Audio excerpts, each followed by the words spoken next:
नमस्कार दोस्तों। दुनिया बहुत से रहस्यों से भरी पड़ी है जिसके बारे में आपने कहीं न कहीं पढ़ा होगा या देखा होगा। और इसी कड़ी में हम आज आपको कुछ ऐसे रहस्यों के बारे में बताने जा रहे हैं जिसके बारे में आपने कहीं न कहीं पढ़ा होगा या सुना होगा।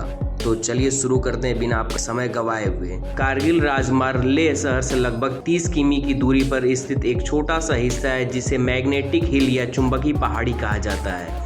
इस हिल के बारे में यह धारणा है कि जहां अन्य किसी पहाड़ी के ऊपर गाड़ी नीचे की ओर गिरती है, वहीं इस पहाड़ी में कुछ तो ऐसी बात है जो गाड़ियों को ऊपर की ओर खींचती है। इस कारण यह जगह लोगों को बहुत आकर्षित करती है। लोग इस खूबी को देखने के लिए यहाँ तक आते हैं। इस पहाड़ को मिस्ट्री हिल इसलिए कहा जाता है क्योंकि यह जो हिस्सा है वो वाहनों को ऊपर की ओर आकर्षित करता है। कहा जाता है कि किसी कार के इंजन के साथ छोड़ दिया जाए तो वो गाड़ी सीधे 20 किमी प्रति घंटा के हिसाब से आसानी से लुढ़क सकती है।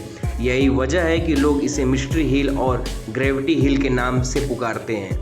वैज्ञानिकों ने इस रहस्य की गुत्थी को अपने अपने स्तर पर सुलझाने का प्रयत्न कर चुके हैं। वैज्ञानिकों का मानना है कि इसके पीछे चुंबकीय बल सिद्धांत काम करता है। इस सिद्धांत के अनुसार यह माना जाता है कि पहाड़ी से कोई मजबूत चुंबकीय शक्ति निकल रही है जो विमान को अपनी सीमा के भीतर खींच रही है। बताया जाता है अतीत में इस पहाड़ी क्षेत्र में भारतीय वायुसेना के विमान को अपने मार्ग तक बदलने पड़ गए थे ताकि उन पर इस चुंबकीय शक्ति का कोई प्रभाव न पड़े। यहाँ के ग्रामीण लोग आज भी विज्ञान की इन बातों पर विश्वास नहीं करते हैं। ग्रामीण लोग आज भी यही कहते हैं कि एक समय पर यहाँ एक सड़क मौजूद थी जो कि लोगों को स्वर्ग की ओर ले जाती थी। जो लोग स्वर्ग जानने के काबिल थे उन्हें सीधे ले जाया जाता था और जो नहीं थे वह वहां तक पहुंच ही नहीं पाते थे, लेकिन केवल अफवाह मात्र ही माना जाता है। वास्तव में ये सभी जानते हैं कि ऐसा कुछ भी हो ही नहीं सकता। इस चुंबकीय पहाड़ी पर जाने के लिए आप रेल, हवाई जहाज, कोई भी विकल्प अपनी दूरी और सुविधा के अनुसार तय कर सकते हैं। जब आप इस पहाड़ी को देखने के लिए जा रहे हैं तो इस बात का ध्यान रखें कि यह एक बंजर क्षेत्र है जहां आप हर वक्त आना जाना नहीं कर सकते। इस क्षेत्र में कोई व्यवस्था या कोई